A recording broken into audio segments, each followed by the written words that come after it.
Skull Rock Podcast is brought to you by the generosity of the following companies. The Old Mill Press, publishing beautifully crafted books that illuminate our world. To learn more, visit theoldmillpress.com. And by listeners like you. Hi, matey. Remember this as the day you sailed with the Skull Rock Podcast. Proceed at your own risk, or well be words, ladies. Dead men tell no tale.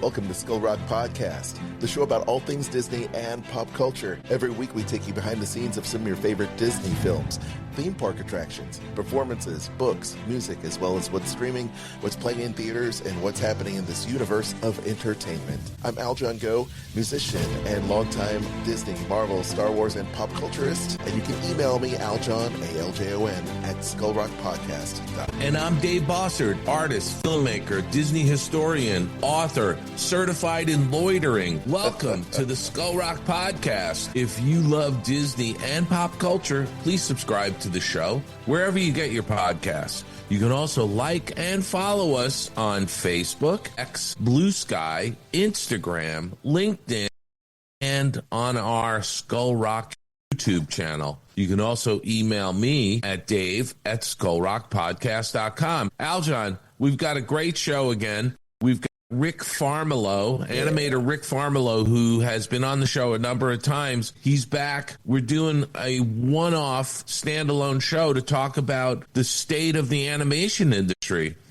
There's a lot of crazy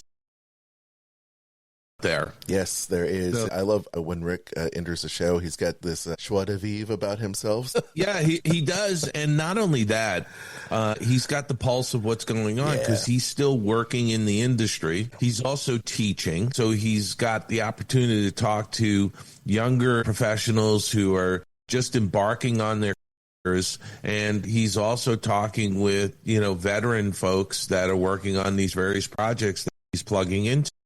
So I think it's going to be really interesting because what's going on is crazy. There is a lot of people, I think about a third of the animation professionals in out of work, which is that is a lot. And the work is now decentralizing. It used to be centralized here in Los Angeles. Right.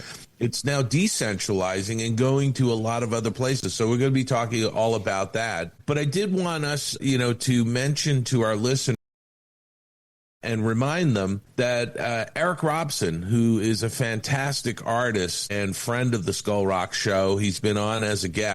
He is having a show this coming Saturday, June 21st, from 5:30 to 8 at the Island Art Galleries in Honolulu. And I think they're right down near Waikiki Beach. So go down there on Saturday, June 21st from 5:30 to 8. You'll get a chance to meet Eric Robson, and you get to see some amazing ocean-themed paintings that he's done for Ocean Month. Yeah, it's awesome. Great work. Yeah. So, it's really pretty incredible stuff. I love his artwork. I've always said that on the show.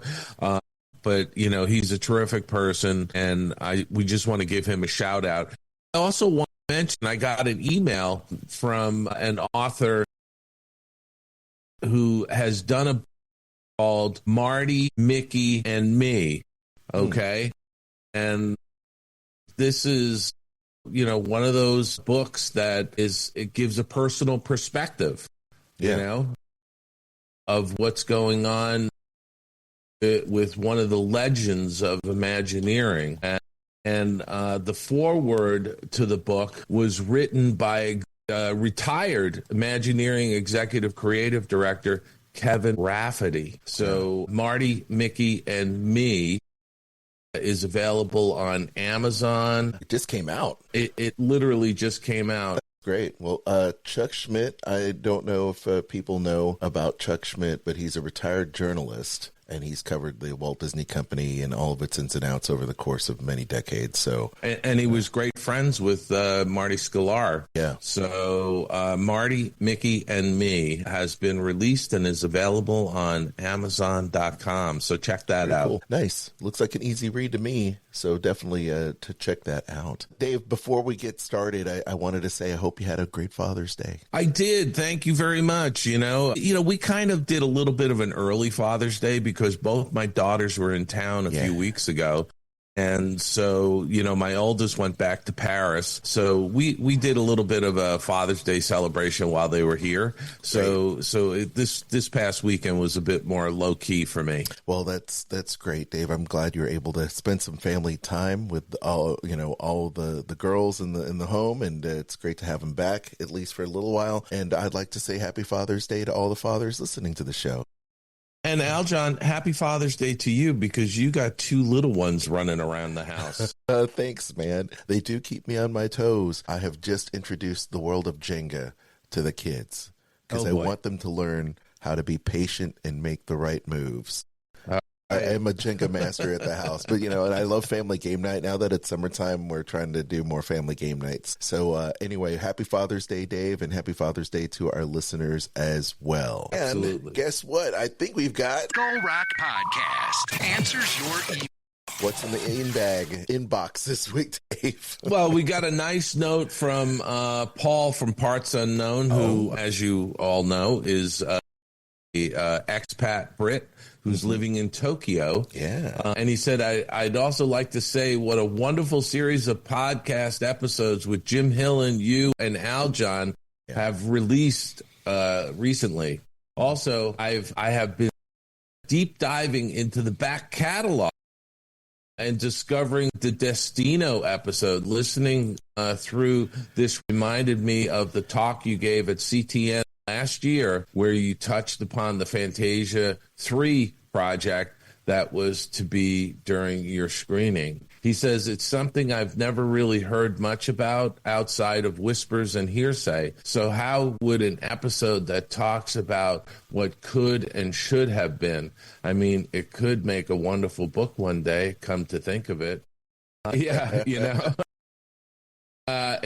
asked the question, how far did it get? How soon after Fantasia 2000 did Roy Disney think about the next iteration, and where did it eventually go wrong? Well, real quick, I'll just say that Roy started thinking about the next Fantasia movie after we completed Fantasia 2000.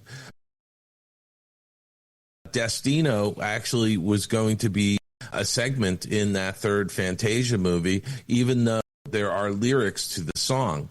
So they were going to break one of the rules and not just do instrumental piece, but actually have the lyrics. So that was, we were thinking about that right away. There was also a number of segments put into production. The Little Mermaid Girl, which was directed by Roger Allers. Renzo the Cat, directed by Mike Gabriel.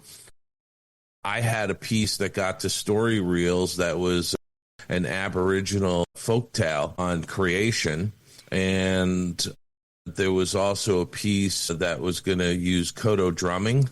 Oh, wow. From Japan. Nice. There was a piece from India.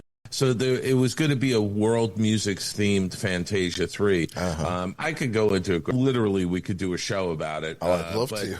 But he says where did it eventually go wrong? Well, really, I think what happened was the relationship between Roy Disney and Michael Eisner, set and fell apart. Roy got pushed out of the company, and then eventually Michael got pushed out, and Roy came back.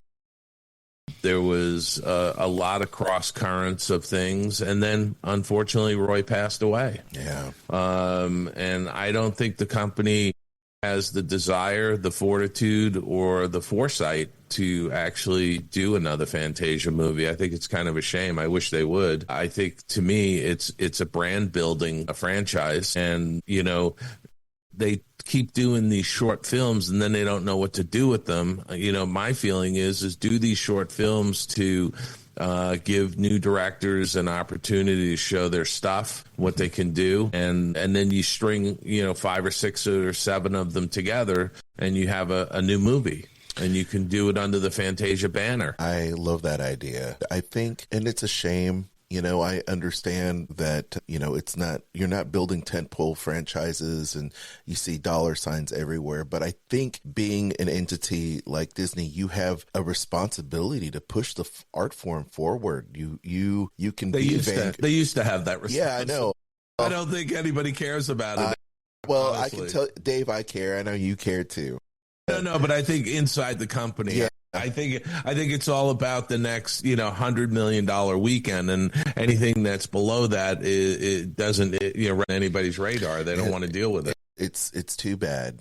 But, I know I've been told in my job that, it's not always about this. Like, let's do a project that you guys feel good about, that you want to put out there, that would, make you as artists, or you feel good about pushing the brand forward instead of, doing this. Like, do something for yourself, do something that's artistic. And that's great that I'm being allowed, and my team of project managers are being allowed an opportunity to do something like that. Really, it's like every once in a while, put the brand above dollars and cents. Yeah, exactly. But I don't know if that's going to happen. Anyway, Paul goes on to say, just a thought, and as always, loving the new episodes coming through each week.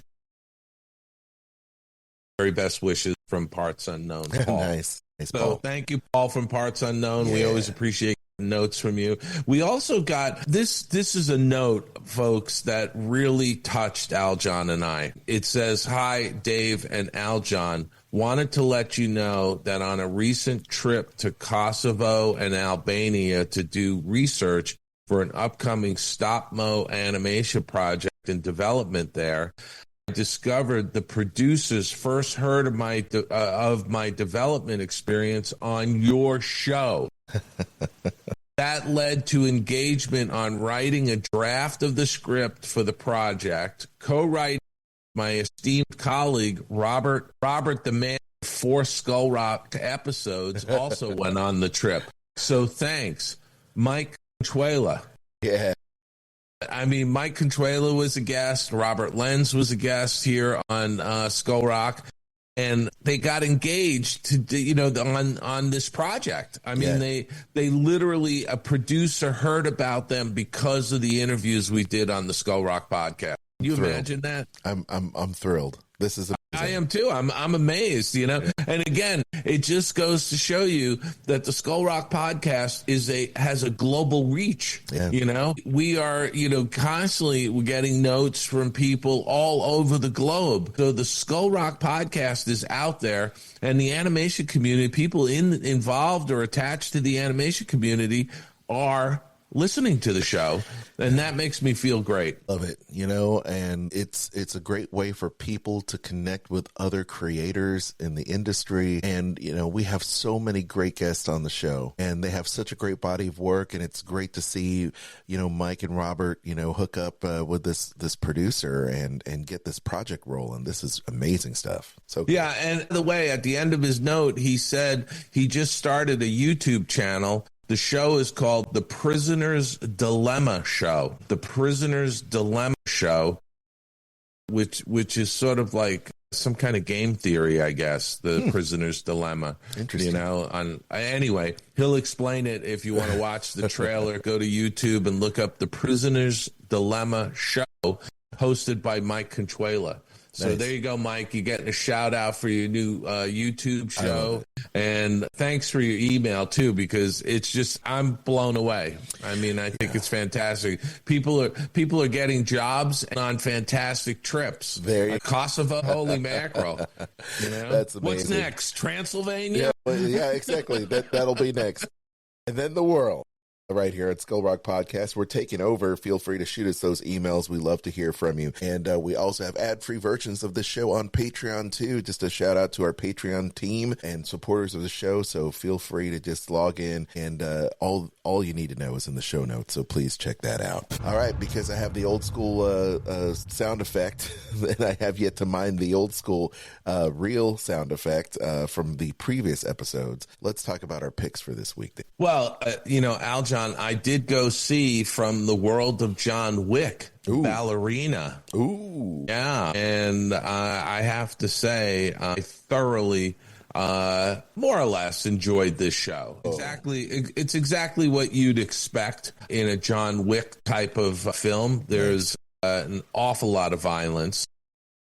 The synopsis is trained in the assassin traditions of the Ruska Roma, Eve Macaro takes on an army of killers as she seeks revenge against those responsible for the death of her father. So I'm imagining that this was sort of a prequel to the John Wick, because Keanu Reeves is in this film. Wow, okay. And and it's kind of a small part, right? Interesting. So Anna de Armas plays Eve. Lance Reddick is Charon, who is the the manager of the hotel, the Continental, where all these assassins gather. If you're familiar with the John Wick franchise. Yes. But it was, I think, Lance Reddick's last film before he passed away. How about that? Ian McShane is in this again as Winston Scott. Norman Reedus is in this. I love Norman Reedus. He's great. Yeah, The Walking Dead series. Yeah. So it's got a terrific cast. My only criticism about the film was I thought the pacing was a little uneven. For my taste, but Rotten Tomatoes gives it 76%, IMDb 7, and 79% of those who saw the movie liked it. Nice. So I generally liked the film. Again, it was kind of a popcorn action film with high body count. Yeah. So check it out. Whether you see it in the theater or online when it drops.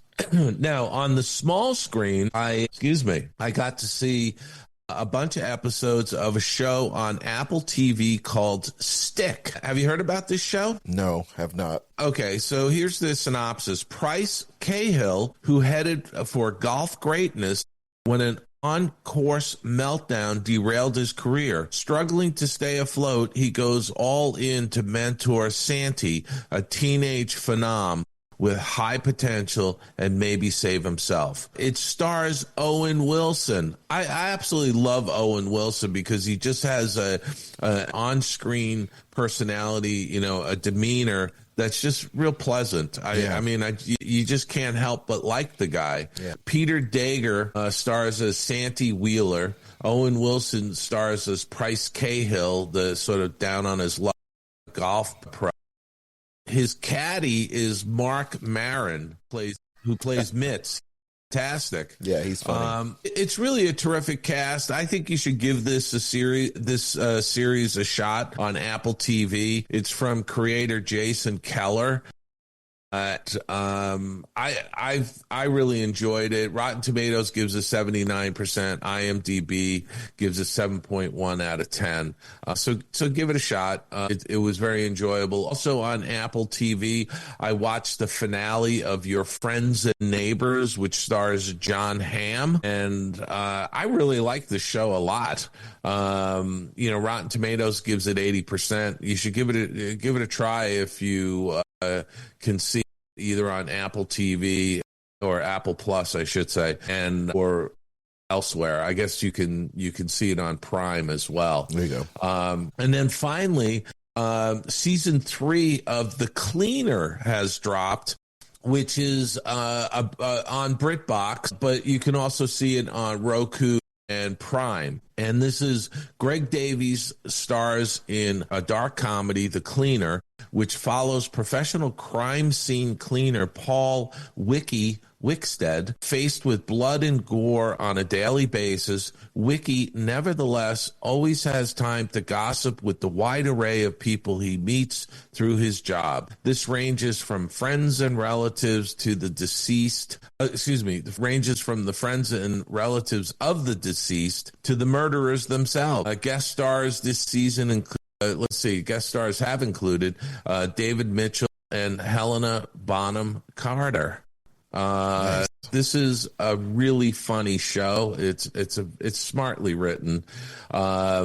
Rotten Tomatoes gives it 91%, IMDb 7.1 out of 10, and 81% of people who watched this liked it. So Greg Davies is hilarious. It's a very funny, and they're only 30-minute episodes, so if you get a chance, check out The Cleaner, which is a British TV series. It's a lot of fun. Aljon, that's what I've been watching. What have you been watching? Well, not as much as you, but I will say this, Dave. Did you see the Spaceballs trailer? I did not see the trailer, but I understand that Mel Brooks is in it.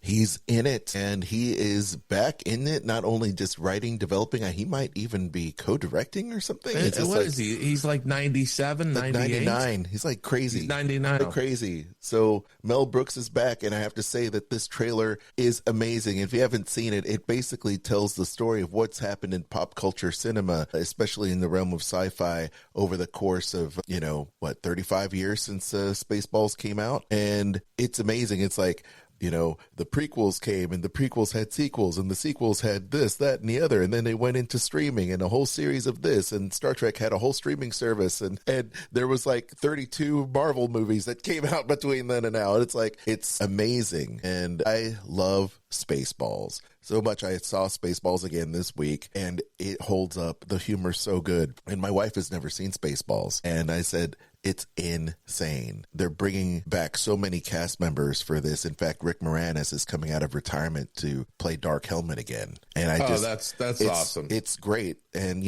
and granted, there are key cast members that have passed away, like John Candy and Joan Rivers, that are no longer with us. But I can only imagine that this film is going to pay homage to that and still be great. And I can't wait for Spaceballs. So I'm looking forward to that. But that trailer just lit me up. It was so amazing. Having said that, I did see some really cool things this week. So being a big Star Wars fan, I wanted to check out Star Wars Tales of the Underworld. There's been a lot of talk about Dave Filoni taking over Kathleen Kennedy as she kind of steps aside later this year. From my understanding, Dave Filoni's primed to take that position as running Lucasfilm. But he's got this mini series of shorts. It's like 20 minutes long per episode, and it follows the galaxy's criminal underworld. Asajj Ventress, former assassin, flees with a new ally while Cad Bane confronts his past while meeting an old friend turned marshal. This is great because it's canon to the Star Wars universe. And this reminds me of George Lucas. Right before he started, he sold to Disney. He was working on a show called Star Wars Underground, I believe, which we're going to talk about, some of the underbelly of Coruscant and that hustle and bustle kind of big tech city that it is, and would follow bounty hunters and the Emperor and doing a bunch of really cool things. And I hope that they continue to tell these stories. I think animation is great. It's a great way for, people that love Star Wars to experience new stories. And I love the animation style. I love it. So check it out if you are inclined. It's a great little series. It's easy watch too, 20 minutes per episode. There's like 6 episodes. It's great. And then I also I love these little documentaries. It's called You Can't Ask That. Have you seen this, Dave? No. Okay, so this is on Netflix. Of course, Star Wars is streaming on Disney Plus, but You Can't Ask That is a Australian show. It is from the Australian Broadcast Channel, and they're the same people that do Bluey. And you can find this on Netflix. It's asking the most outrageous and uncomfortable questions to uncover the truth behind what it's like for these marginalized and misunderstood Australians. And it's breaking down stereotypes of people. You've got, people that are, that are in wheelchairs, or people that are short-statured, people that are indigenous, people that work in interesting realms of, you could say, taboo stuff that you really don't talk about in mixed company at all. And the questions they answer are absolutely brutal. And it's amazing because it really just sheds a light on how people are just human beings. And can you give an example? I mean, or is it not ready for prime time on Skull Rock? I think it's very controversial, the stuff. I mean, you can see here, people that are, prisoners or have, committed heinous acts or whatever, or people that are terminally ill people that have these polyamorous relationships, right? I mean, it's like literally everything that's taboo, or people that have attempted to off themselves and they survive. Like what these people deal with these kind of questions, or like what happened to you, you know? And Right. and you get this all the time, you know, and you know, when I'm growing up, and you know, I'm Filipino Chinese, and you get questions from children all the time about stuff, and they're brutally honest about stuff. But when it comes from an adult, as they read these questions and how you know, people deal with it, once again, And they're not doing it from a place of being malicious or anything. They're just asking questions that we all have, but we never ask because Exactly like that. Yeah. You know, I mean, there was a person that, you know, had attempted, you know, had an attempt of offing themselves, you know, for lack of a better term. You know, I have to watch what I Right. say on YouTube. But when they were being asked these questions, there were, you know, the trauma gets released, and you get to talk about this and how this person has never been the same after they brought him back. He was clinically dead for 45 minutes, Dave, and they brought him back. They brought him back, and he has some brain damage, and he's learning these things, and he's relearning how to do this, and he's not the person he once was. And it's like, if there was ever an opportunity for him to tell people like he was on this show, being quite honest, like, please don't do it. Don't do it to yourself. And it's just a great show. You know, as an adult, I'm watching with my wife, and your heart goes out to these people, and it helps you learn more about the human condition and about people being resilient. And so I think this is a great kind of awe-inspiring show. You can't ask that. It's on Netflix. Great documentary series, and I suggest it for anyone that has time. Once again, easy watch. And there's like 4 or 5 seasons of it too. And going back with the kids, you know, Sid and Marty Krofft is fun. I grew up watching Sid and Marty Krofft shows, Land of the Lost, H&R Puffin stuff, really fun shows. And shows like that I wanted to kind of introduce my kids to. But what I didn't know is that Land of the Lost had a reboot, Dave, in 1991. And this show is insane. You know, I feel like Sid and Marty Krofft's shows, as you watch it as an adult, is kind of like a fever dream come true. And this show certainly is. Of course, the premise is much like the original Land of the Lost that I think a lot of kids grew up with in the early 80s, but a family is trapped in a dinosaur-dominated alternative universe and must struggle to survive it.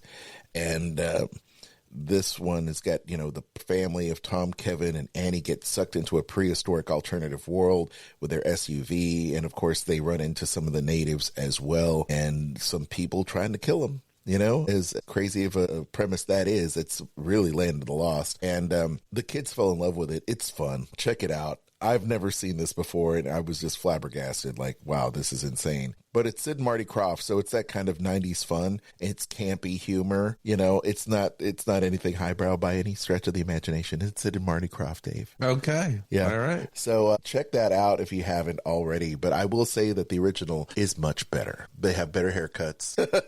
It's much better because the 90s was not kind to some of the hair and the stylings of that time. All right. So anyway, hey, what have you been watching? Let us know. Oh, and by the way, Dave, I wanted to go see Sinners this week and never made it out to see Sinners. But you saw it, right? No, I had it on my list. I think I missed it in the theaters, so I'm going to wind up watching when it comes on one of the streaming platforms. Yeah, I think this was like our last week to see Sinners, and I was like, dang it, man, I wanted to see Ryan Coogler's new movie. But anyway, what have you guys been watching? Let us know in the comments, and we'll check it out in an upcoming episode. Skull Rock Podcast. This week in Disney and pop culture. All right, Dave, How to Train Your Dragon. 83 million U.S. opening, and it is on track to hit 200 million globally. I think it's a success for them. You know, they're borrowing a play out of Disney's playbook, according to Hollywood Reporter. Live action remake. Of course, there's a lot of CGI in this. As you can imagine, DreamWorks Animation's How to Train Your Dragon is headed for the best domestic opening of 82.7 million and 200.8 million globally, according to early estimates. That includes a huge international haul of 117.7 million from 53 markets. I love the trailer for this. It looks beat by beat, just like the original animated film, which I enjoyed thoroughly and enjoyed all the subsequent sequels that followed. Dave, what do you think about this? Now, listen, they are borrowing a play out of Disney's book, and you know it's another live action remake of an animated property. And, look, there's no surprise here that this is opening, almost coinciding with the opening of Universal's Epic in Orlando. Mm-hmm. Yeah, absolutely. It's good stuff. Yeah. Look, I'm going to probably check it out just because there's a little bit of a lull in what's out in the theaters right now. But I'll talk about it next week. Looking forward to hearing your review. It's got 98% rating on Rotten Tomatoes. It's really, really good. Yeah. And of course, families are itching to go check out, some good family blockbuster entertainment. Of course, Lilo and Stitch still seems to be doing well. In fact, so it's still doing great. Let's see what else. Lilo and Stitch is headed for second place with 13 million. So that's not But bad. I mean, Lilo and Stitch has already gone over 800 million worldwide. I mean, it's a phenomenon. That's great, and I'm happy for that. Yeah. I think it's probably going to go over $1 billion easily for the live action remake of Lilo and Stitch. Absolutely. This adds to the franchise, and there's a huge fan base for it. 100%. I can't wait to see Lilo and Stitch myself. It's another film I'm hoping to see as well. Filmmaker Celine Song's romantic drama Materialist from A24. It's the third largest wide opening in almost 3,000 cinemas there, earning an estimated 11 million, which is not bad for an A24 film, which I really do like. So I'm looking forward to that. And of course, the Ballerina John Wick spinoff, Dave, has got 41 million over 10 days. Not too shabby for that film, and I'm hoping that it gains a lot more steam over the course of the summer. Now, Dave, Disney Universal launched an AI battle as they sue Midjourney over copyright claims. Dave, we've been following this story. Yeah, this is do or die for the studios. It really is, because you can go into the Midjourney software right now and you can put a prompt in like I want to have Darth Vader having a picnic with Lilo from Lilo and Stitch. And it'll generate an image for you. I mean, if that's not taking other people's copyrighted material, I don't know what is. Yeah. I mean, there are people to use the IP that's clearly owned by Disney and Universal. And by the way, this is not a editorial commentary. This is not educational. They're doing this for profit.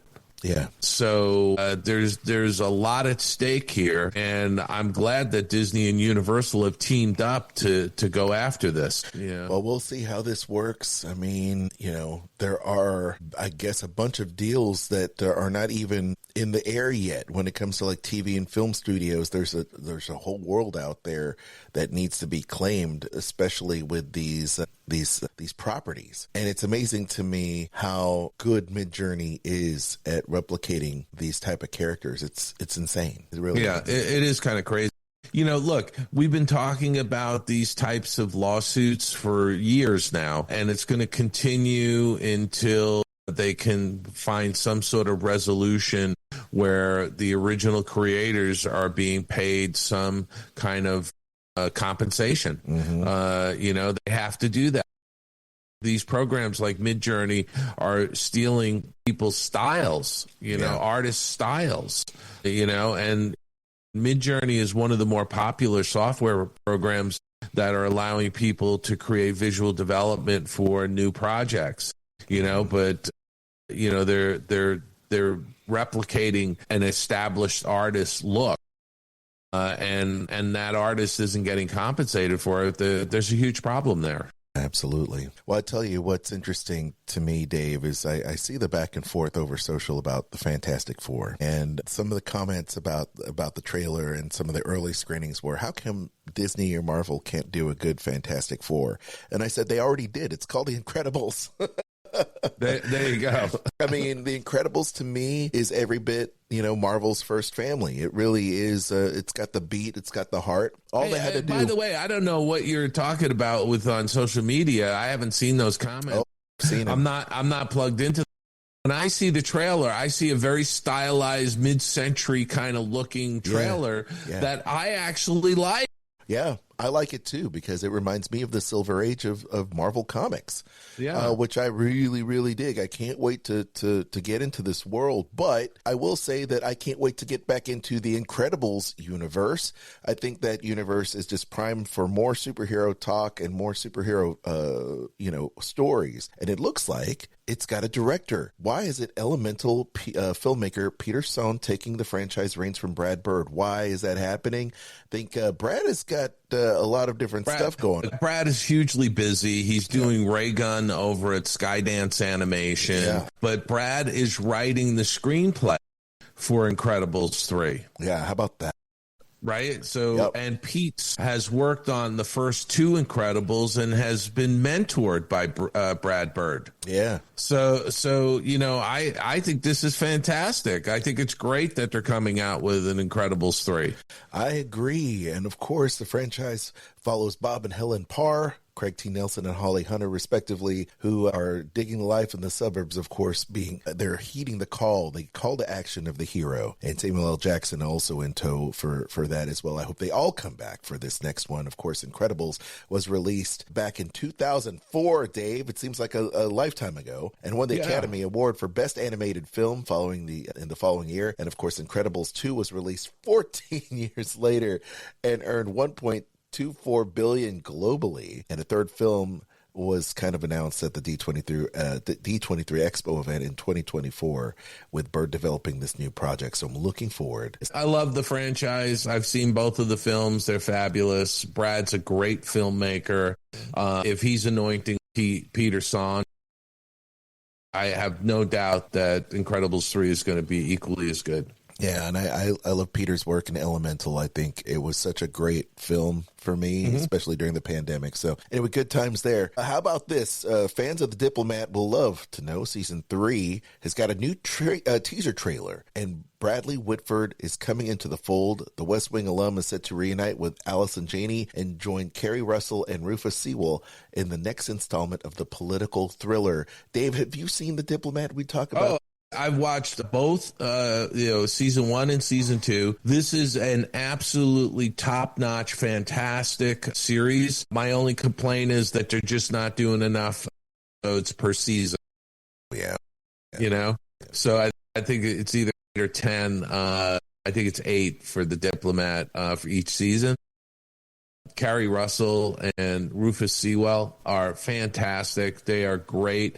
This is a great show. You should, if you haven't watched The Diplomat, you should absolutely watch season 1 and season 2 because season 3 will be dropping soon. I love it. Looking forward to it. All right, Dave, here's our list. Roll call. All right. And they've been dropping like flies over the last week. Holy mackerel. Unbelievable. Let's first start out with Brian Wilson. The heart and soul of the Beach Boys dies at the age of 82. What can I say? I had actually met Brian Wilson several times thanks to my day job and ran sound for him in a very intimate performance. I think he performed several times for us in our NAMM booth, Dave, because all of his band, including John Stamos, of course, played Gibsons and played drum. Of course, Stamos had gone on record over the week about the loss of Brian Wilson. And what can be said? Brian Wilson, whose Teenage Symphonies to God made him the poet laureate of the adolescent heartbreak as a founding member of the Beach Boys, of course, died at the age of 82. His family announced his death over social and said, quote, "We are heartbroken to announce that our beloved father, Brian Wilson, has passed away. We are at a loss for words right now." They wrote in an Instagram post, "Please respect our privacy at this time as our family is in grieving. We realize that we are sharing our grief with the world. Love and mercy." And that is... It's sad because he's young. Yeah. 82 to me is still young, but, he had a lot of health issues over the years and he battled mental illness. But, his music is the soundtrack to Southern California. Yeah, totally. It really is. And it glamorized Southern California and the California, beach life so perfectly to the world, that it still resonates today, Yeah, the British invasion gave us the Beatles and the Stones, and of course, America. The pop of that era was brought about by the Beach Boys, as you said. Yeah, no, It's like the American answer to the British invasion was the Beach Boys. 100%. Surfing USA, God only knows my favorite, by the way, song from them. California Girls, Wouldn't It Be Nice? Good Vibrations. The list goes on. And he was generally just a really nice man. From, working with him the couple times I did in very, very small run-ins with him. But he will be missed, Brian Wilson. He seemed like a gentle human being. He really was. He really was. I'll never forget it.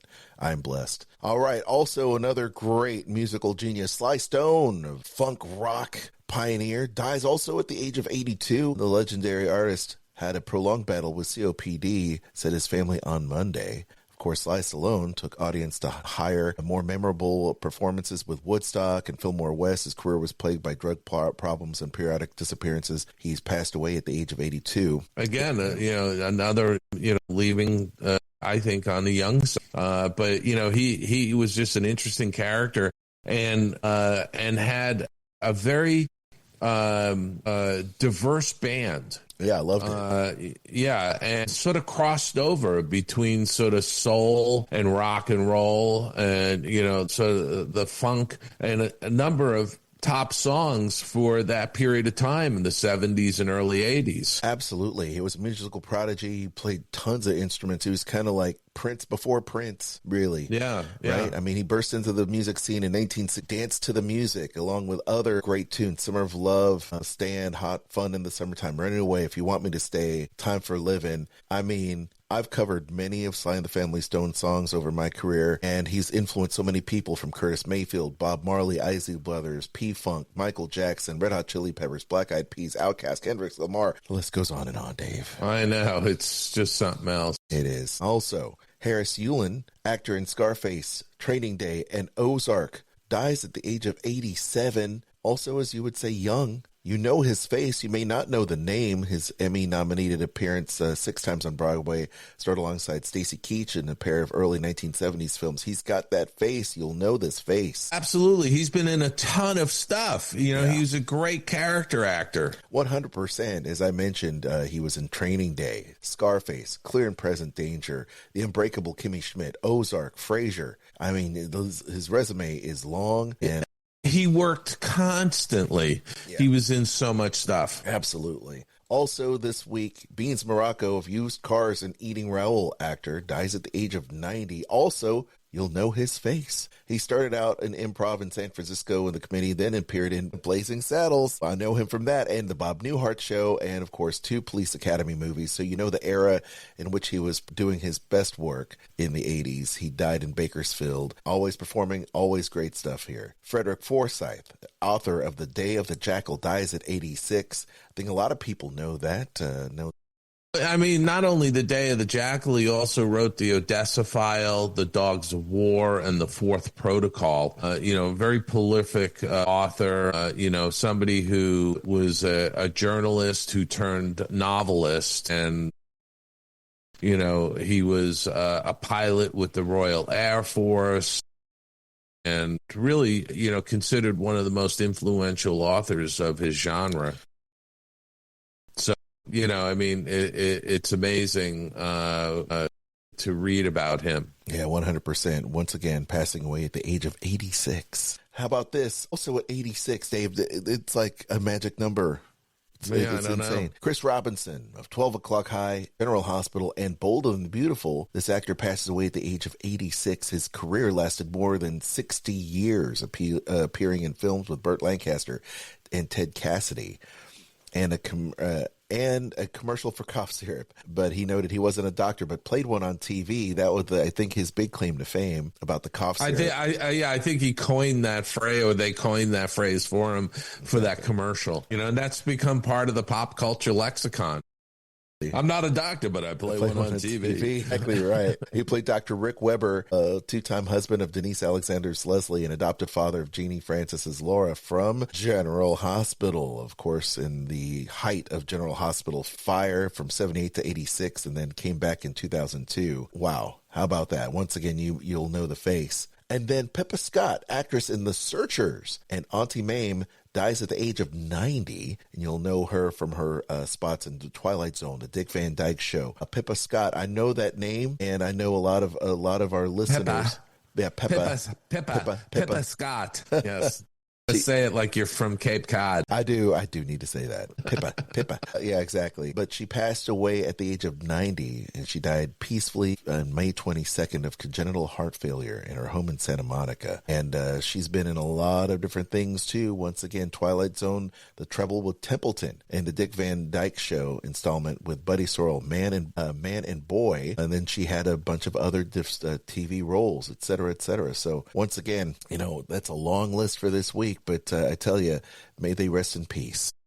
Absolutely. Well, now it's time for the main event. Sit back and relax as we bring back another friend of the show, Rick Farmiloe, fellow animator, and we're going to talk about the state of the animation business right here on Skull Rock Podcast. Let's do it. Skull Rock Podcast. Interview time. Well, Aljon, we've got a repeat guest with us. We've got animator extraordinaire and professor of animation, Rick Farmiloe, coming back to the Skull Rock Podcast. Rick, welcome back. By popular demand, right? You just couldn't ignore all those letters, those fan letters. There you go. That's it. It was just, we've been bombarded by people saying, get Rick back on the show. Rick, one of the things I wanted to talk to you about, and I'm having this conversation with a few people in the coming year or so, but I wanted to talk to you about the state of the animation business. There was an article recently in the Hollywood Reporter about animation work leaving Los Angeles for other places. And you have a pulse on what's going on. Can you give an assessment of what's happening and where we are in the industry? In other words, are we at a high point, a low point, a midpoint? Where are we? I would say certainly you would consider it a low point because, a lot of people are out of work. There's a lot of shows that are not being greenlit, a lot of features. The heads of the studios are not sure what to do next. They won't, of course, want a sure thing, a sure hit. So that's why they're doing all the sequels. But it's a very weird time. And then you have AI and stuff that's reared its ugly head. And so I think people are all a little nervous about where things are headed. And you and I go back a long ways. And, when I started in animation, it wasn't a great time either. It was, the late 70s, and there were two studios doing feature films. There was Disney and Bakshi around that time, and then Don Bluth started his studio. But it wasn't like a lot of activity. And then it got, we saw it grow into this big industry as opposed to where it was kind of more of a cottage boutique kind of a business, and it got super huge. And now it's sort of shrunk back, and then you've got all these people still wanting to do it, and you have all these art schools and students coming out of art school wanting to get into the business, and it just isn't a really great, a great crop, honestly, we could sit there and say that this is a very good environment for people coming out of school. And I wanted to touch on that for a second because, if you go back to the 70s and 80s, you could probably count on one hand, not even using all your fingers, the animation programs that were available. Mm-hmm. Now there's just dozens. It seems like every college has an animation program. Yeah. And then there's all the online academies that are doing, their Aaron Blaze has a great business going. John Pomeroy Academy. There's a lot of different programs out there. So they're turning out essentially thousands of students a year. Right? Yeah. All the universities, all the university college programs, all the online academies, they're turning out people that are trying to get jobs in the business. So it seems like there's a glut of workers. Yeah. I think, again, this is a reaction to the fact that animation a few years ago was really super popular. It seems like everything was making money. And then, a lot of stuff happened. You had COVID, which kind of, the studios wanted to kind of close down for a while and have people working at home. So you had COVID, then there was the strike, and, there's a whole combination of stuff, writer strike, actor strike, animations, it just goes on and on and on. So I think at the time people were thinking, wow, we got to get a bunch of new people into this industry. And it was a good idea when it was very, still super popular, making a lot of money, vibrant. but it's kind of gone the other way. So you've got thousands of students going, well, where am I going to work? There's like 4 studios hiring now, so it's just bad timing, and and I noticed with my, teaching at Laguna Beach College of Art and Design, as well as Santa Monica College of Beach, in one class there. And my students are all, I think it's all across the board, no matter what art school you're with, is there going to be workforce? I'm really worried about my career. And I think it's a very real concern. Tell my students, I said, look, when I got in the industry, there wasn't much of an industry. It's pretty small. I said, but you can't worry too much about that. You have to think of a way you can still do it. You can do your own films. It's amazing what students can do by themselves, at home. They can make their own films, and they can start showing. There's YouTube channels, and there's all these different other outlets for their work. So I'm thinking maybe you don't want to, instead of trying to, break the door down at DreamWorks or Disney or wherever, trying to get in there, maybe you go another route. Maybe you work for a smaller studio. Maybe you create your own content in your own name, and then you go from there. There's no real one big answer. And I do agree. I think today there are a lot more options for people than there were when we were starting out in the business, because there's a very, very limited number of places that you could work at. But today, there's studios all over the world, all over the country. I mean, when you think about it, Nashville, I was in Nashville in February for the Animation Y'all Festival. There's a vibrant animation community in Nashville. There's a lot of people working there. There's studios being set up. Even Terry and Sue Shakespeare and Dave Molina's company, Capers. Creative Capers. They've got an office in Tennessee, as well as here in Los Angeles. So, my sense is that there's a lot more options, but I think that people today need to be mobile, because you can't just bank on working in Los Angeles anymore. But there's also a lot of other avenues, not only there's feature films, there's a lot of television animation going on, and there's also gaming, which is so, and that and visual effects are using a lot of animators. So there are a lot more options. So I think people might be getting a little nervous because they've got blinders on, thinking, well, I want to work at Disney, or I want to work at DreamWorks, or one of these, and they're not hiring right now, and they're not looking beyond that. Right. Well, that's it, and I hear that, and a lot of my students, when they're asking me these questions and they're saying, oh, I really want to go to Pixar. I said, I'm sure you do, and everybody does, but you got to figure out another way to get into the industry. I said, work for the smallest studio you can find. It doesn't matter where you start, how small the studio is, what they're doing. Try to get in there. There's other places you can go. The same thing's happening in live action. I mean, everything used to be in Hollywood and LA, not anymore. It's all over the place. It is all over the world. People are filming all over the world now.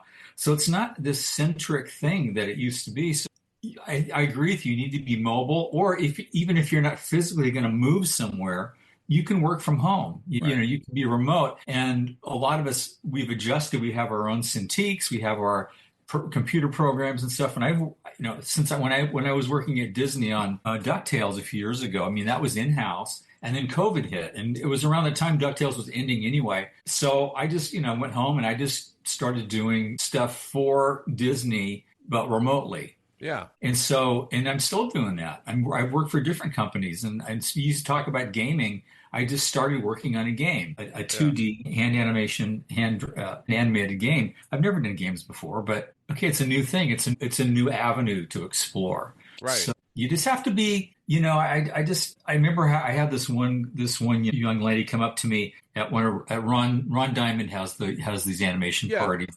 During the Oscar season, and there was a lot of students there, and this one girl came up to me, and she was kind of very small, and was saying, I hear you're, I know who you are, and I'm going to graduate from whatever the school was. I don't know what I'm going to do. There's no jobs, and I think am I wasting my time? I said, look, what you need to do is don't worry so much about that. I said, worry about doing great work in school, make a great portfolio, do some great work.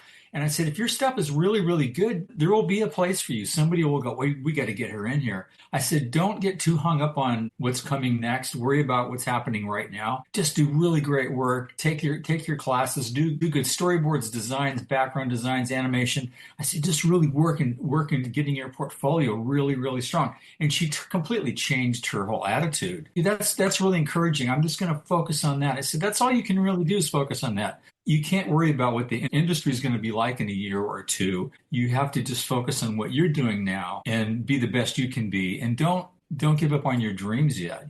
Don't think it's a lost cause. Yeah, and I do think that there's something to be said that it is all about talent. And there are a lot of animation programs out there that are just taking people in to put, they just want warm bodies that can pay the tuition. And I think, you've probably seen it because I know I have. I've seen portfolios of seniors graduating from a program, and I was appalled at the lack of quality, the lack of draftsmanship. Yeah. And this was somebody coming out of a 4-year program. So somebody was just shuffling them along. Yeah. And not being honest with them. Well, I've heard this too. And there's a couple of schools, I won't mention their names, but they're very well respected schools. And they're not teaching their students basic drawing, basic color, these things that we learned. These are classical things you need to know when you're in the animation business. And they're kind of skipping through all this stuff, and they're worried about making their TV show. They want to do so. Animation's not that important. Storyboarding. I have a concept. I want to do my own TV show. But you're skipping all this stuff, all this knowledge. So I just think it's really important to learn all these. Even if let's say you're a CG animator. And you're like, I don't need to learn how to draw. Yeah, you do know how to learn how to draw. You've got to learn how to draw. Even if you're not great, take a lot of drawing classes. It's going to make your animation better when you do the CG stuff. You'll understand how things are put together, how they move. If you understand basic figure drawing and life drawing, some of these schools, they skip over that stuff. And it's crazy, Yeah. And not only do they need to be drawing, they need to really understand the principles of animation, because I think that's another avenue where people are kind of shrugging at that. Really have to understand the basics of animation to build off of that. I mean, Picasso didn't just come up with cubism. He was a classically trained artist who could do beautiful artwork and sort of realistic figures and whatnot. He evolved. Yes. And so I feel like I've watched animation over the last couple of years, and you know me, I go to the movies all the time, so I try to see most of the animated features that come out, either in the theater or on a streamer, but most of the time I try and see them in a theater. I've been appalled at some of the animation I've seen. Yeah, it's that basic knowledge that they don't feel they need. Either it's the students don't feel they need to learn it, or the teachers don't feel they need to teach it. And what I do at Laguna Beach is I say, look, you guys, I'm going to give you classic animation principles. All right, these are things I learned when I was at Disney, and Dave learned it from the 9 Old Men. These are classic animation principles. I'm going to teach you all this stuff. What you do with it is up to you. But these are principles you can use in any kind of animation, whether you do CG, stop motion, whatever, computer graphics, whatever. These are things you can use however you want to use them, but you're going to learn them, So I'm adamant about that. No, and I agree with you. One of the things that obviously people are asking about, and I think we should spend a little time talking about it, is and a lot, and I don't know how you feel about it, but a lot of what I'm hearing is almost a repeat of what I heard when computers and digital technology was just coming into the business in the late 80s and early 90s. There was this pervasive fear of the technology. Somehow it was going to replace them. And the reality is that it didn't replace people. It actually created more jobs. Even the studios thought, oh, the digital technology is going to save us a lot of money. And it didn't. Right. In some instances, it gave them more rope to hang themselves, and so I sit there and say, what's happening with AI right now is the same thing. AI is going to create jobs, not take jobs away. It's going to help facilitate and help artists be able to create more in a shorter amount of time if they're willing to take the time to learn the software and to learn those programs like Midjourney and things like that. But the idea that there's going to be some cigar chomping executive at a studio typing in, create an animated film for me, and and I think, the comment that Jeffrey Katzenberg made at one point that was in the press that like 90% of animation jobs will be replaced by AI, I think is baloney. Yeah, I agree with you 100%. AI in a creative person's hands is another tool. Yeah. I think there's this fear that the idea of a bunch of executives saying we don't need artists anymore, we're going to make our own stuff. That's just BS. I mean, they're not going to be able to do anything that's any good. You can't take nothing and make something out of it. You're going to need artists that are going to have to come up with the ideas, and then AI can help with that. But the idea of non-creative people not needing creative people to create art is ridiculous. It's not going to work. It's not going to work. Yeah, and the other thing, these AI programs, they're being trained on what's out there. So they're essentially scraping what's out there. And so it's regurgitating stuff that exists. Exactly. That's the problem with it. That's the problem with it. There was a guy, I don't know if you were there or not, but at the recent Annie Awards, one of the winners, he was a director, I wish I could remember his name, but he was talking about AI, and he said to him, AI, all it is bad karaoke. That was really funny. It's like, well, that's at its worst, that's exactly what it is. Yeah. And it's like, it's going to need creative people and artists to make it work. You can't just throw a bunch of stuff in a blender. And you've seen when idiots get a hold of it, you got characters with 9 fingers and just weird stuff like that. And it's like, that's when it doesn't work. That's how that we're showing you how that doesn't work. You need artists to make that work, and for it to realize its potential, Yeah, and I think also the same is true with software programs and things like that. Somebody can learn the software, but if they don't have the knowledge of animation principles, if they don't have that artistic background, they're just moving shapes around. Thank you. Yeah, thank you for bringing that up, because I was on a project fairly recently, and they wanted me to do draw-overs on some computers animation that had come through. And so I said, all right. So they sent me what they had done. And I was like, this is absolutely horrible. It was like, they know the program. These CG people, they knew the program. They knew how to make things move around, but they didn't understand acting, performance, timing, any of that stuff. And that's what I told them. They couldn't give the animation a life or a soul. No. And it's like they obviously didn't learn this. Yeah. And that's what I told the people I was working with. I said, these guys don't have an idea how to make a character perform. They got weird expressions. The characters aren't even looking at each other. They're just floating around. And I said, this is horrible. I said, I'm going to go over these. I'll redraw this stuff and get some good attitudes and some acting in there. But it's obvious what's happening. They're teaching the program and the software to these people, but they're not teaching them animation. Right. And that's the huge negative thing about it. It's like you're skipping over a really important part. And that's what's filtering out into the marketplace, because that's what I'm seeing in the theaters when I watch these new films that are coming out. Yeah.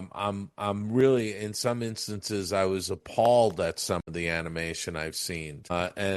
And the thought that somebody approved this to go out this way was really kind of shocking to me. And, the flip side of that is that, is it just turning into a sausage factory where they're just grinding stuff out and they don't care as long as it makes money?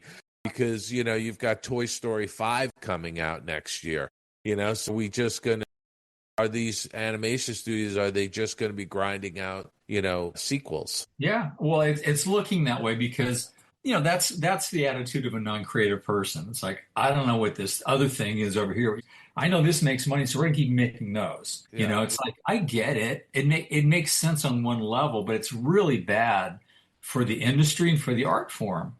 Something's got to change. There needs to be leadership, creative leadership at the top. that will take chances on new ideas. And look at like Flow, for instance, which won Best Animated Feature this year, a low budget independent film, no dialogue, no song. It's like, how could this thing possibly be any good?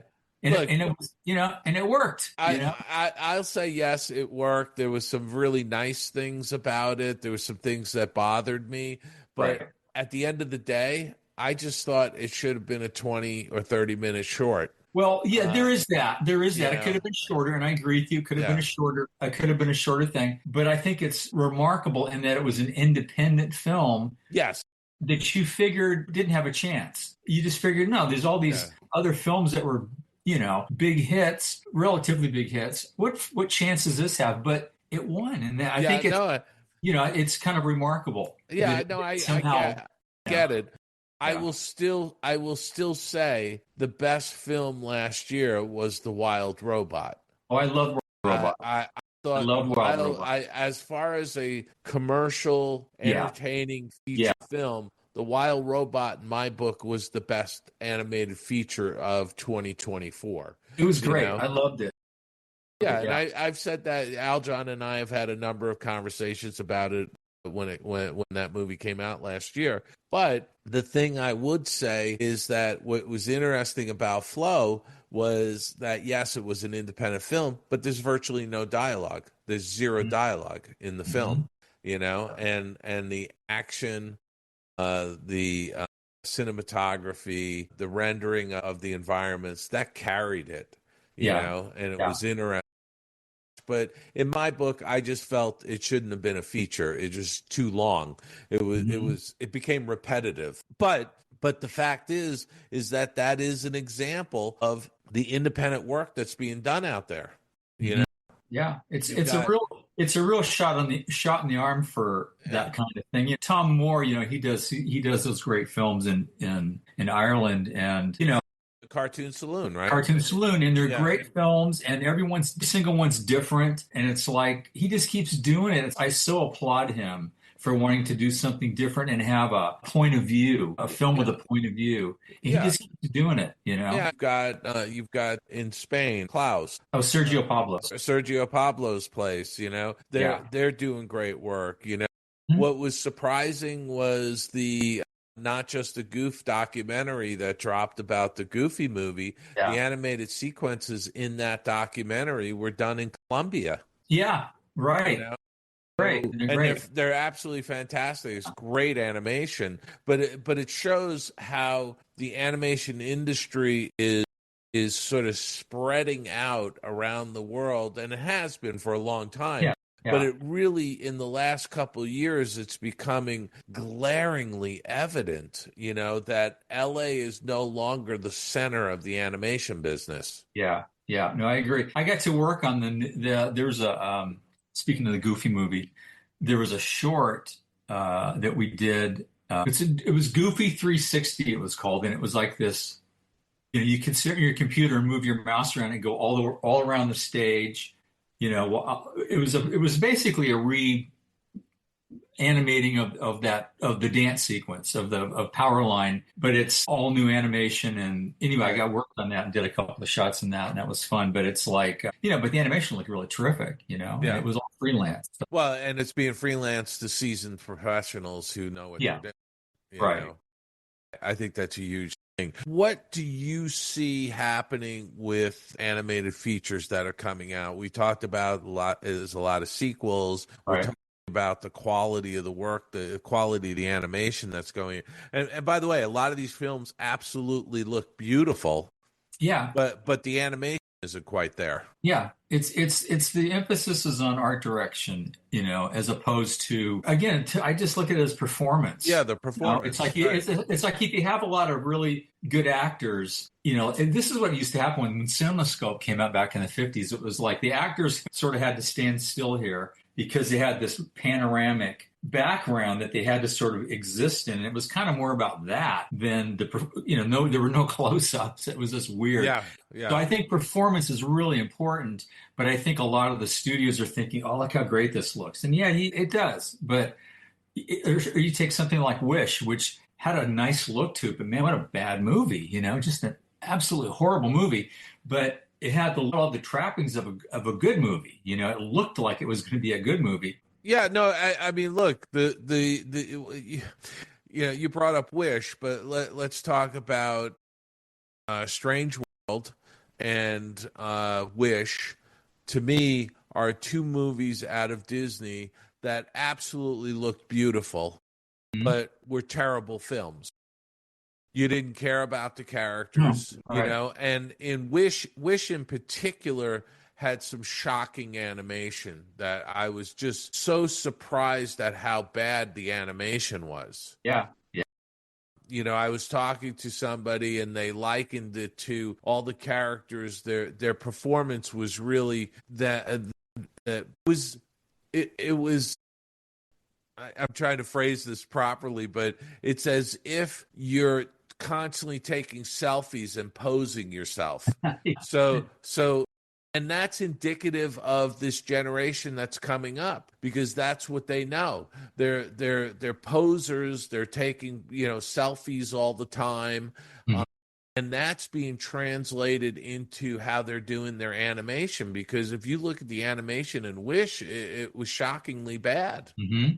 Yep. Agree. Yeah, I don't know who's in charge of standards. I mean, it's kind of shocking that Disney could turn something like that out and not realize, Do you feel like they've lost the crown? Totally. Yeah. I mean, for now, I think for now they have. I just think there's a missing creative leadership, Well, I mean, personally, I think the chain was broken. Yeah. Many years ago, and it was never repaired, and now it's irreparable in some sense, because back when we were starting out, you had those 9 old men who had worked with Walt, who had made all those golden era feature films that are today just works of art. And those were the guys that were training this next generation that we came out in, in the 70s and 80s. And that generation should have been then passing it on to somehow that chain got broken. The Andreases and the Glenn Keanes and those great animators all sort of, even Mark Henn. I mean, I think Mark Henn hung in there the longest. Yeah. But all of them have sort of dissipated out of the studio because they were marginalized. Eric Goldberg also. The thing, I'll never forget this, and you talk about Disney and what it used to represent. Yeah. I remember, I believe it was Eric Larson. He was doing one of his lectures for us. And Eric said, I don't know if you guys realize this or not, but he says, I remember him pointing, he said, you have a big responsibility, because the name Walt Disney means something in the world. And he said, you have a big responsibility to honor that name and do great animation. And he says, you can't take that lightly. So I thought that was I never forgot that. It's like, it's true, because we used to see, before we go to see a rough cut of the movie, the first thing we'd see is Walt Disney Presents, and what that means to people. And I don't think it means the same thing anymore. No, I think the marketplace has gotten very crowded, and I also think that there's been quite a bit of brand damage done to Disney over the last half dozen years. I mean, I really do. And there's been a washing out of the institutional knowledge from the company, which I think is hurting it. It's just, in other words, to some degree, and some people will argue about this, but to some degree, Disney is starting to lower itself, and it's going to become, a Six Flags. It's just another theme park. Out there, and again, there'll be people that are going to argue that that isn't the case, but I've been hearing it from hardcore fans, that's the parks are becoming a money grab, and this and that, Right. and they're doing things that are detracting from the brand as opposed to adding to the brand. don't want this to be a Disney bashing episode. No, of course not. Of course not. But I think we're talking about the overall industry. Yeah. Disney used to be the crown jewel in the Right. animation business. It was what everybody was aspiring to. For people like us who worked for Disney for many years, we talk that way because we have something to compare it with. Yeah. Walt's era, how that was. We have some point of reference. But when you hear fans, talking this way, and people who go to the park, customers, when they're saying this kind of stuff, you've got to listen to it, because these are the people that are putting the money into this, and if they're not happy, they're just going to say, we're not doing this anymore.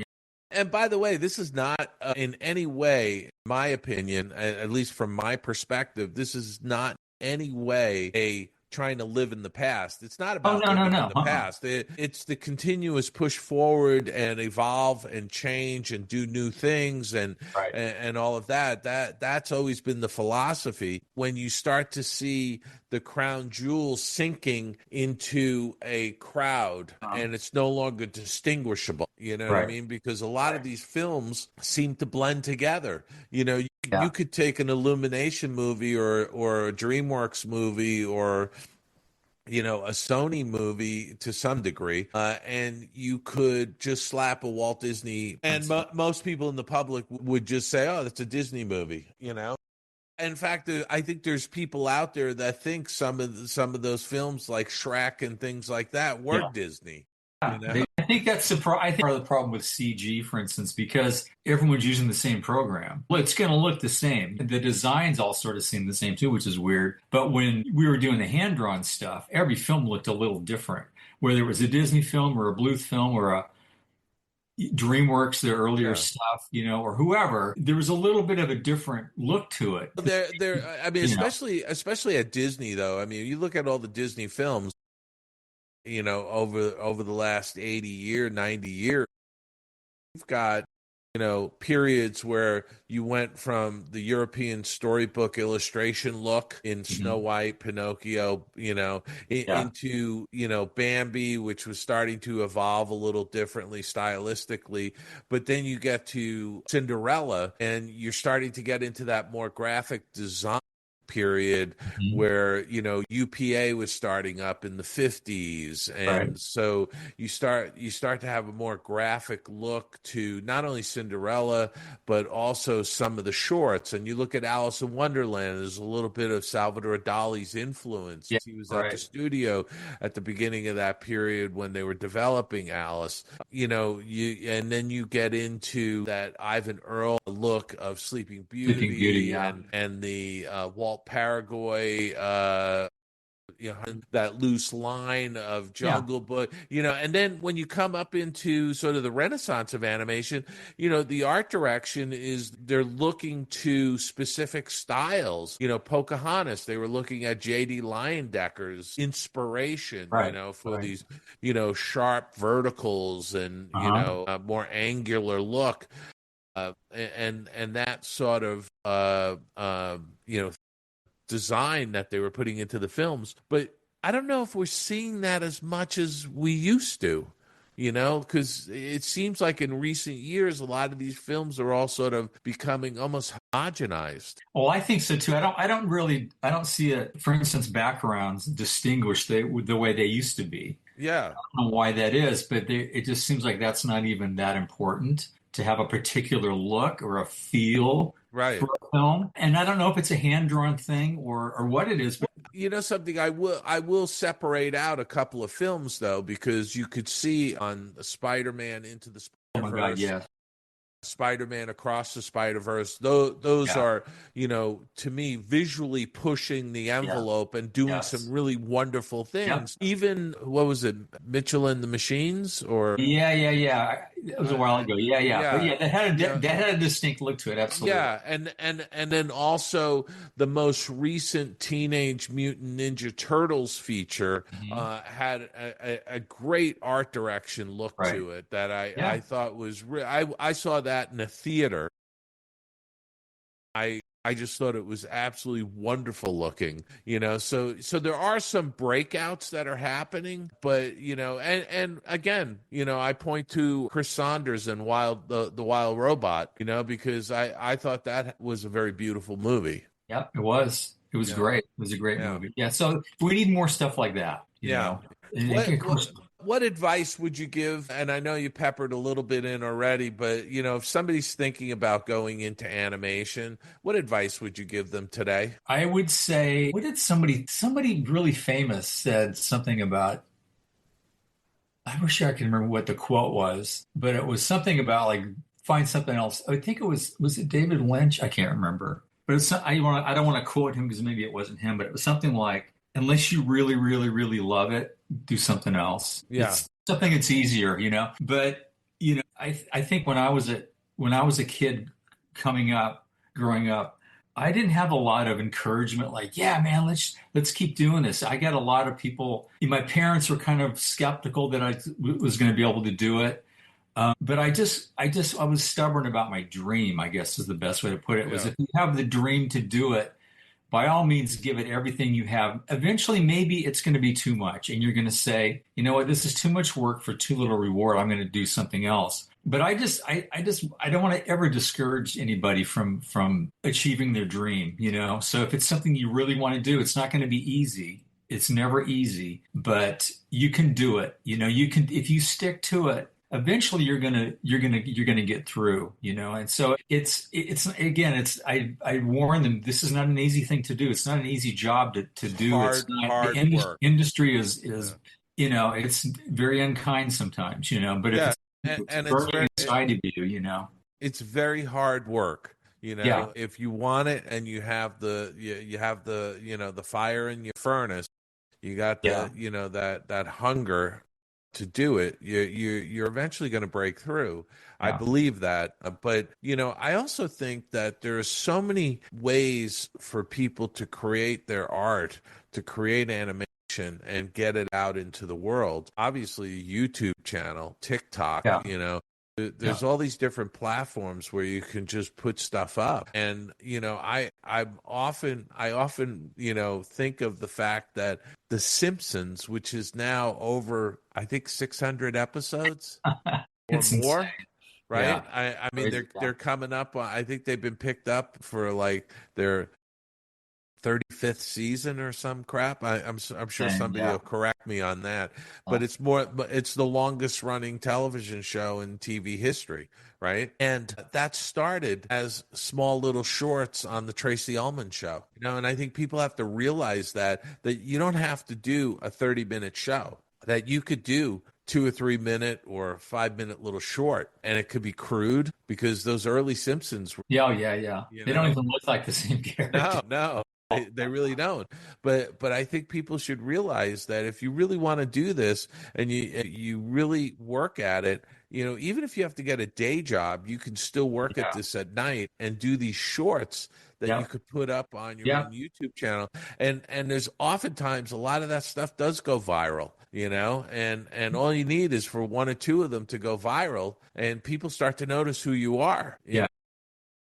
And the next thing you know is somebody's reaching out to you to see if you'd be interested in doing something, and I think that's hugely important. Well, a good example of what you're saying is, I forget Vivian's last name. She created Has Been Hotel and Hell of a Boss, and I worked on Hell of a Boss. But when I worked on it, it was just a YouTube show. Right. It was very little money. It was a low budget thing. She was putting this stuff on YouTube. Her mom was handling the payroll. You'd get your money from, their mom would pay. And so I was doing this freelance. This is a few years ago. Well, now it's, Netflix grabbed it and turned it into a show, the show. And but she started out just wanting to do this thing, and she got a couple of friends and they just did this thing, and they just did this really unique. And it's a lot easier to do that today than it was back in the 70s and 80s. 100% easier. Because you've got all of this digital technology at your fingertips, and there's a low barrier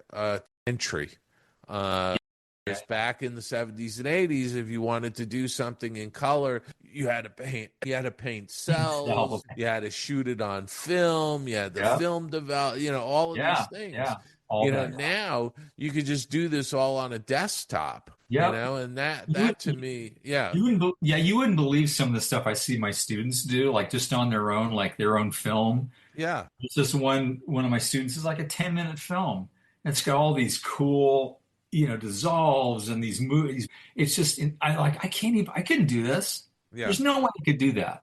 And these are students and the tools they have, they don't realize how incredible this is. I mean, coming from my standpoint, where it's like took a whole bunch of people to do that. Now it's one person. She did the whole thing herself. Yeah.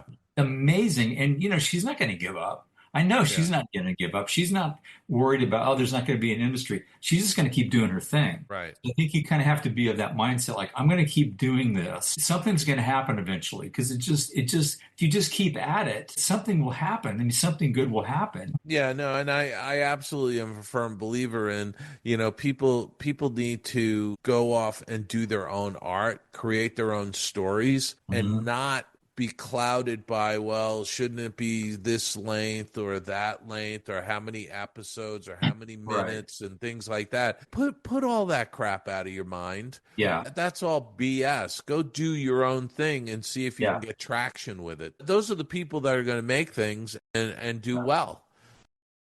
And the people who are sitting there wringing their hands going, well, I heard that they only do it this way or do it that way. Go break the rules. Go invent your own way of doing it. Yeah, this is a good opportunity to do things your way. There's no studio interference. Yep. There's nobody popping in with suggestions. You can make the film the way you want and then see what happens, Exactly. Pays attention to it. So exactly. Well, I got to say, Rick, this has been a great conversation, as always. I love having you on because you're in the trenches. You've got a good perspective. You're not only teaching, but you're still working in the business, and so you got a pulse on what's happening out there. Yeah. And I look forward to having you back on the show again to talk more about what's happening in the industry and give some of these people a heads up. And by the way, listeners, if you disagree with what any of this stuff, send us a note. Drop me a line. I'm on most of the social media platforms. Tell us we're full of crap, or tell us you like. And it's easy to delete these comments too, but I know it is. It's so quick to still delete the comments. So go ahead, give us your vision. But no, I'd love to hear from people that are working in the industry or people trying to break into the industry. Let us know what's happening out there. Anyway, Rick, great talking to you. Thanks for being on the Skull Rock podcast, and I look forward to having you back again soon. Would love to do it soon. Thank you, Dave. Hey guys, you ever seen that really old movie, Empire Strikes Back? That part where they're on the snow planet with the walking thingies? Skull Rock podcast. Maybe the kid's onto something. The show and get this content for free every single week. Now, I tell you, one of the coolest things about being a Patreon crew member is the fact that you get to have ad-free versions of this show. So if you do dig it and you want it, you might even put in some extra, behind-the-scenes stuff. We're working on that. So if you enjoy the show, awesome. Be part of the show, be part of the Patreon, and keep this show going. We do appreciate it. Thank you so much for your support and subscribing to Skull Rock Podcast. Your attention, please. Now loading on track number 1 for a trip around Walt Disney's Magic Kingdom. Skull Rock Podcast. All aboard. Alrighty, Dave. Here we go, man. Another great one with Rick Farmiloe. It's great to catch up with Rick. It really is. Again, as I said at the top of the show, Rick is still working in the industry. And so, he's somebody who we love having back on. He's got a little bit of a pulse on what's going on in the industry. And I think that's helpful to people who are trying to break into the business or who are, in the early parts of their career in the business, because you can glean some interesting information from him. 100%. Hey, gang, once again, we'll have some links for Rick so you can follow Rick and all of the stuff going on with him. But, gang, once again, thank you for checking out the show and listening to the very end. We appreciate it. Don't forget to like us all over the social media. We have the links here in our show notes. You can also subscribe to our show wherever you get podcasts. Stream it all there at skullrockpodcast.com. The show archives are all there. Over the past few years, we've got tons of great interviews as some of our listeners are now going back into the back catalog.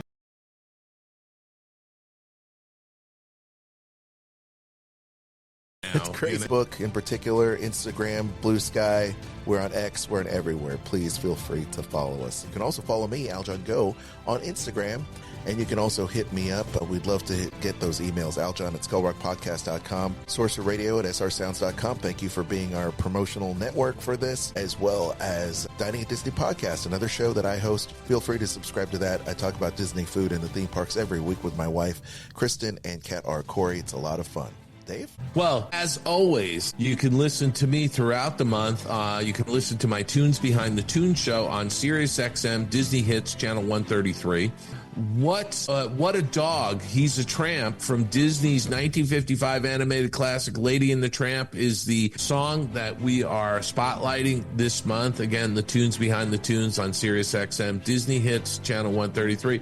By the way, Aljon, I wound up getting a letter from a couple in Massachusetts who listened to me on SiriusXM. That's awesome. I love it. It was amazing. Also, if you want some signed copies of my books, go to theoldmillpress.com, including my latest book, Find Your Happy Place, the 8-Step Guide to Boosting Your Creativity Through a Personal Retreat, winner of a gold medal at the Fire Book Awards. And also, by the way, I'll mention last week was the 68th anniversary of the opening of the House of the Future. Yeah. And as you know, the House of the Future, Walt Disney, MIT, and Monsanto's Vision of Tomorrow is a book I put out in 2023. So that's available wherever you buy your books. And you can always go to davidbossert.com. There's tons of free content. If you have one of my books and you want it signed, send away for a free signed book plate.